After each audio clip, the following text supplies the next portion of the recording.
All right, chat, today we got the worst gamer deaths ever, bro. How do y'all feel about that? We game every day. I mean, I don't know about you guys, but hey, I'm a gamer. Top 5 of all time. Anyways, let's check this out. This is by Simple Paint. The StarCraft incident. On August 5th, 2005, 28-year-old Lee Sung-seop entered an internet cafe in Daegu, South Korea. He ordered a soda, logged into StarCraft, and began playing. Hours turned into days. Yeah, I was gonna say that. I already know how this is gonna go.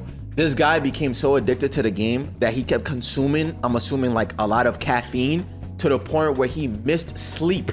And then when it caught up to him, I guess he had heart failure or something. This is actually very, very common with people. It's not just gaming, it's just in general. Like a lack of sleep, chat, bro, it's really bad for you. So please, man, get your 7, get your 8 hours of sleep a day, bro. Take care of yourselves.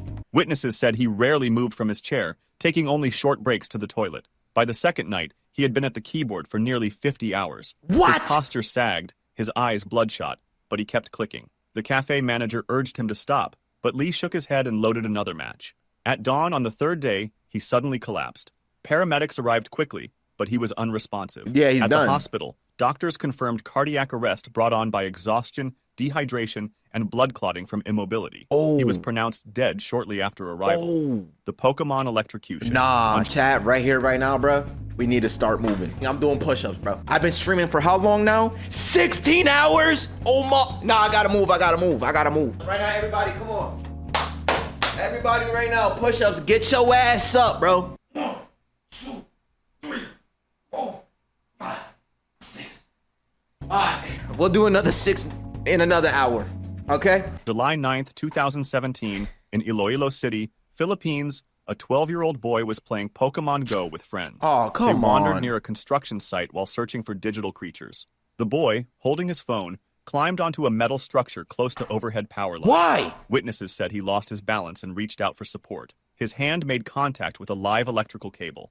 A loud crack followed, and he collapsed instantly. Friends screamed for help, and bystanders rushed over. What? Emergency responders arrived quickly, but the boy showed no signs of life. He was pronounced dead from electrocution. Authorities confirmed that he had been distracted by the game, which led him into a dangerous area. The accident was covered. What? No.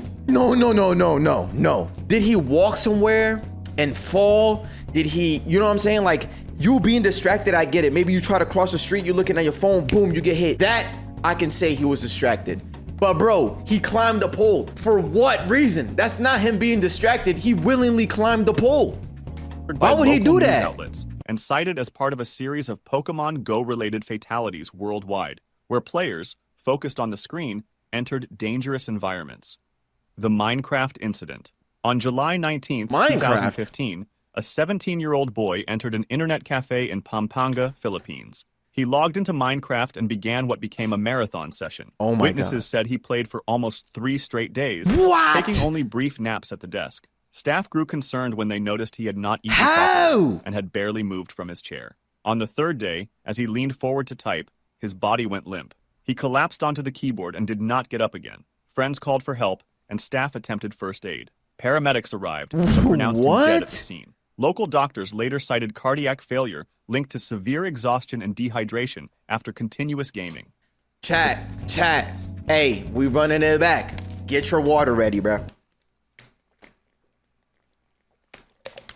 Drink your water, and now this time, another set of push-ups, bro. Get up, come on, get up. Chat, let's go. 1, 2, 3, 4, 5, 6. All right, chilling. We are not dying of no cardiovascular, none of that, bro. Chat, we've been live for 16 hours, man. Start moving. Call of Duty swatting. On December 28th, 2017. Okay, yeah, this is messed up. It genuinely so messed up, bro. It's not much of a thing now, but it really was. I mean, it's pretty much self-explanatory, bro. Like somebody leaks or gets an IP or whatever and gets their location, and then they SWAT you, bro. They send the SWAT team to you, bro. You know how messed up that is? And they call that a prank. It's insane how SWAT team became a thing, bro. That's weird. On December 28th, 2017, 2 Call of Duty players in the United States got into an online argument over a $1.50 wagered match. What? One player, Casey Viner, asked another, Tyler Barris, to swat his opponent by calling police to his address. Barris dialed 911 in Los Angeles and reported a fake hostage situation in Wichita, Kansas. The address he gave was not his rival's, but belonged to 28-year-old Andrew Finch, who had no connection to the dispute. Police surrounded Finch's home. When he opened the door, officers ordered him to raise his hands. Confused, he moved slightly, and an officer fired a single shot. Finch was killed. I was just about to say that, bro.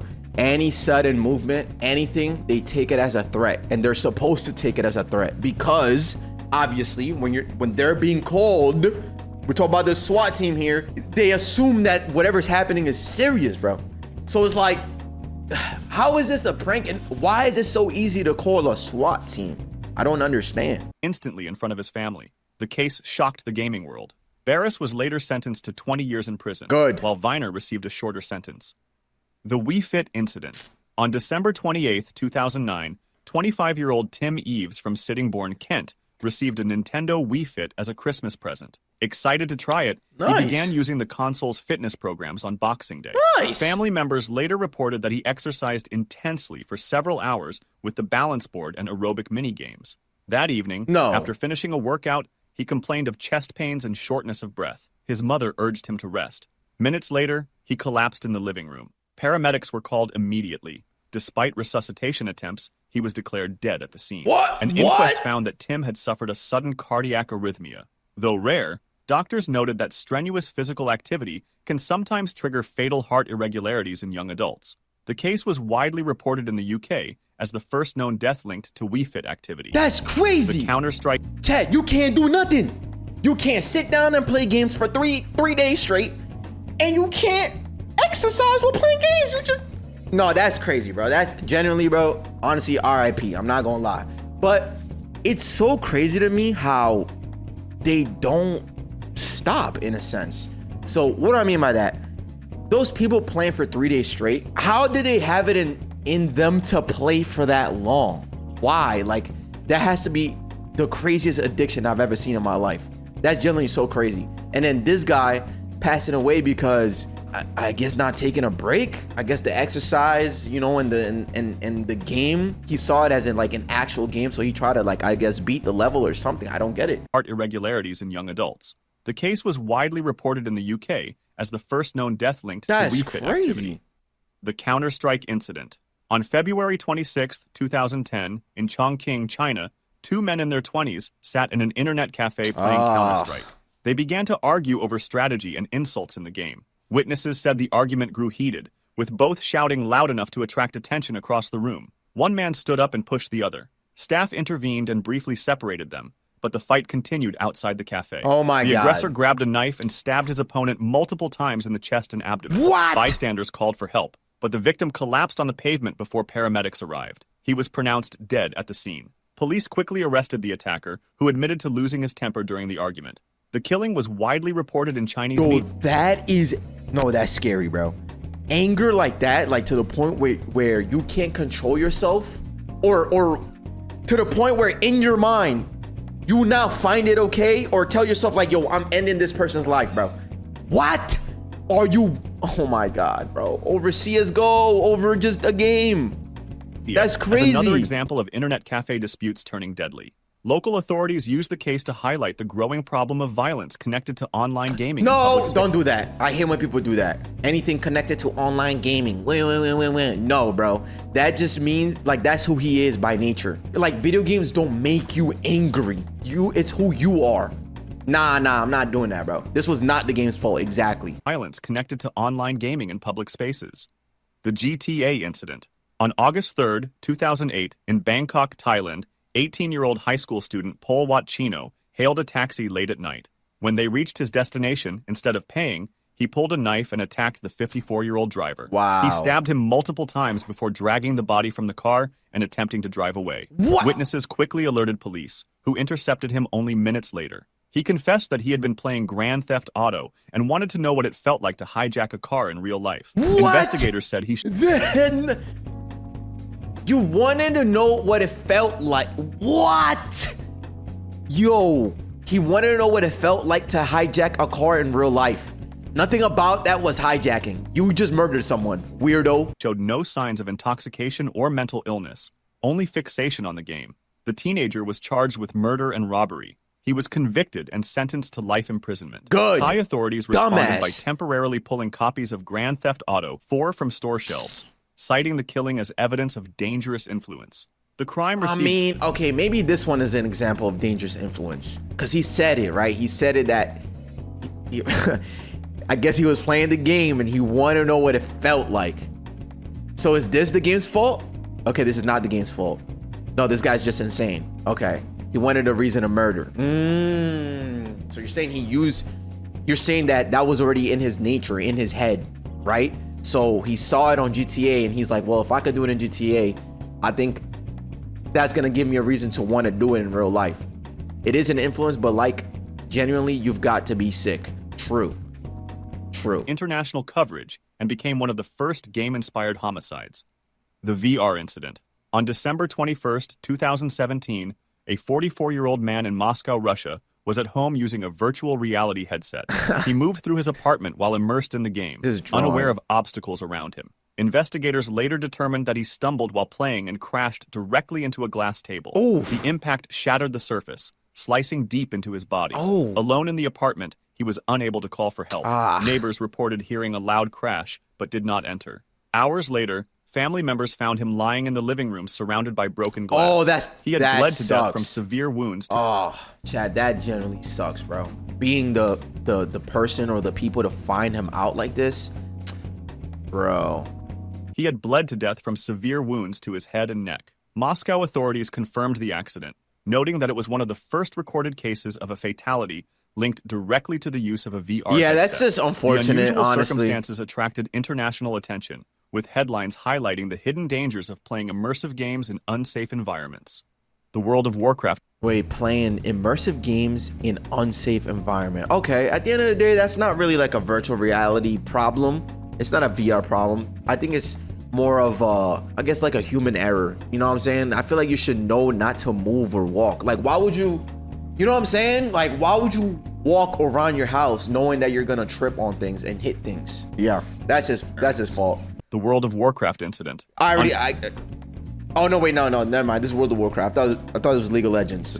On February 1st, 2007, a 26-year-old man walked into an internet cafe in Guangzhou, China. He sat down, opened World of Warcraft, and began to play. Witnesses later said he barely spoke, only pausing for instant noodles or brief toilet breaks. Day 1 passed, then day 2. He remained in the same seat, eyes fixed on the screen, fingers steady on the mouse. By the 3rd day, his movement slowed. At 10 a.m., he suddenly slumped forward onto the desk. Other customers thought he had fallen asleep. After several minutes without motion, staff went to check. They shook his shoulder, but he was limp.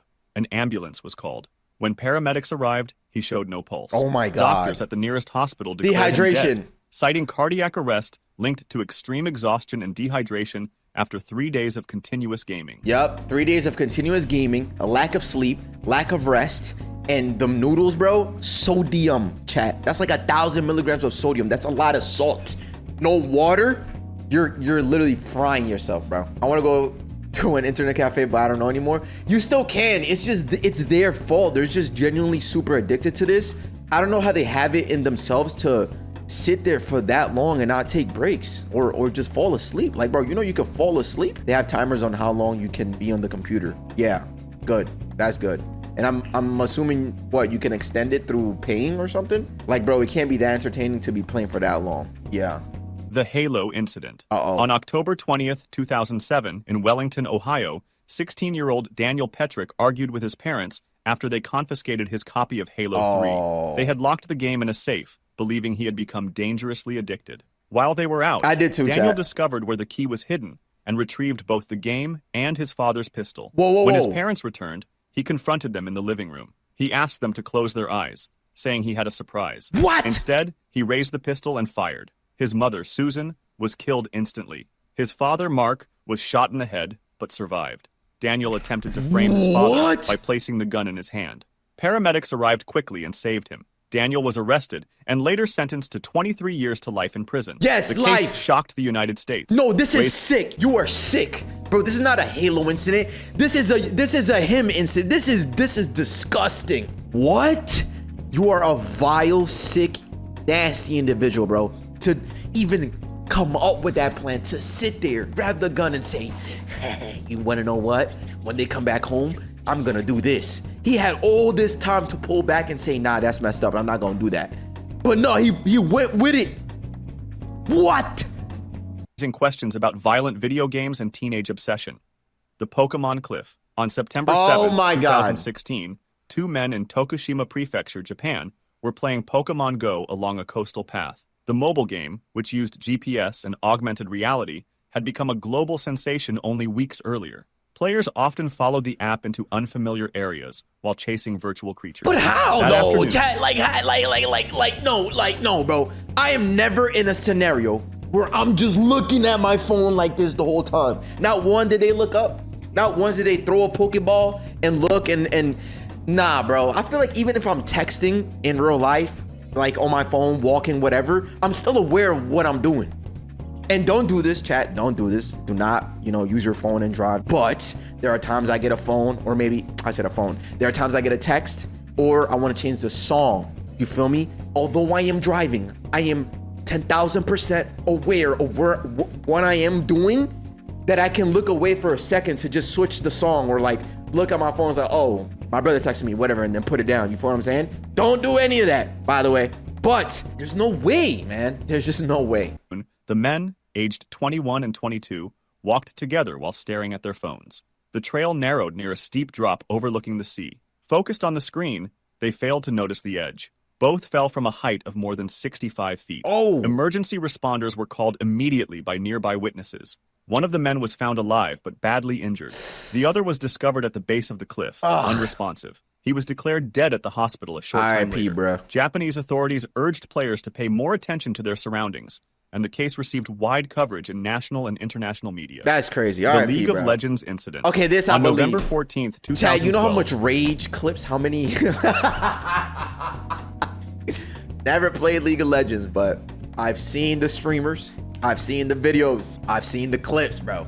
This game gets a lot of people angry. A 23-year-old man entered an internet cafe in Wuhan, China. He sat at a terminal, logged into League of Legends, and began to play. Staff said he had been a regular customer, sometimes staying for long sessions, but this time he remained in his seat for nearly 23 hours without pause. Other patrons noticed him shifting uncomfortably, rubbing his chest, but he kept on playing. As the morning turned into afternoon, his body weakened. This guy should be a streamer, At 3 p.m., he suddenly slumped back in his chair. His arms fell to his side. The mouse slipped from his hand. The attendant rushed over, calling his name, but he was unresponsive. Paramedics were summoned immediately. By the time they arrived, his pulse was faint and irregular. He was transported to a nearby hospital, where doctors attempted to resuscitate him. And what happened? He was declared dead shortly afterward. Medical staff attributed the death to cardiac arrest, brought on by fatigue, dehydration, and prolonged immobility. That's it was one insane, of several. Bro. Your body tells you, man. Like RIP for show, but like your body tells you when you're tired, when you want water. Does it not? Am I the only one that like feels thirsty, or feels tired, or feels fatigue and soreness? What? Hello? And prolonged immobility. It was one of several such incidents reported in China during that period. The Lineage 2 incident. On March 29th, 2005 in Shanghai, two friends, Qiu Chengwei and Zhu Kaoyuan, played the online game Lineage 2. Qiu loaned Zhu a powerful virtual sword, the Dragon Saber. Weeks later, Zhu sold it for 7,200 yuan without permission. Furious, Qiu demanded its return. When Zhu refused, Qiu reported the theft to police. At the time, Chinese law did not recognize virtual property as real, and no charges were filed. On the evening of March 29th, Qiu confronted Zhu in person. The argument escalated into violence. Qiu drew a knife and stabbed Zhu repeatedly. Zhu died from his wounds. Qiu was arrested for a virtual sword, in June 2005, he was convicted of murder and sentenced to life imprisonment with the possibility of parole. The killing became one of the first high-profile cases linking disputes over virtual items to real-world homicide. Yo, how much is 7,200? Oh, is it yen? Back then, I see the argument. I feel, you can argue, bro. Like, yo, you sold the sword, twin, without my permission.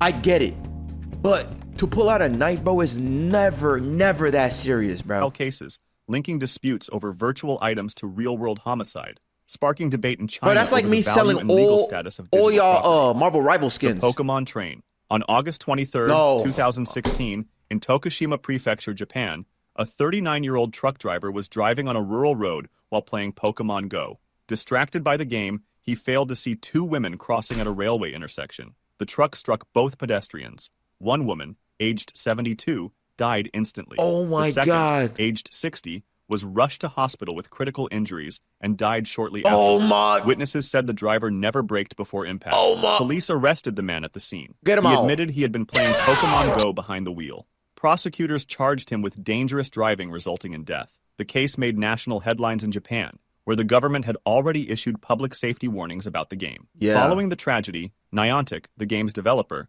added new warnings for players not to use the app while operating vehicles. Despite the changes, the Tokushima crash remains one of the deadliest incidents linked to mobile gaming. Yeah, distraction. this one's extremely messed up. If you enjoyed this video, subscribe for similar ones and feel free to drop suggestions for the I just realized a talking hat does the same thing, but I don't know. This one caught my attention because it's gamer deaths. Damn. Chat, more of the story is please move around, drink water, right? Get up, sleep 7-8 hours, or take naps. Like the obvious stuff, bro. Just be human and go touch grass, please, man. Other than that, don't text and drive. Don't operate your phone while driving. Please be aware of your surroundings, please, bro. I feel like that's still insane to me. How you could just walk off a cliff. Again, RIP. I'm really sorry, but like, what? Chad, this is a small screen. How can you possibly be? I feel like even with my peripherals, I can see around me. I don't know, bro. Whatever, man. RIP to those people. That's crazy.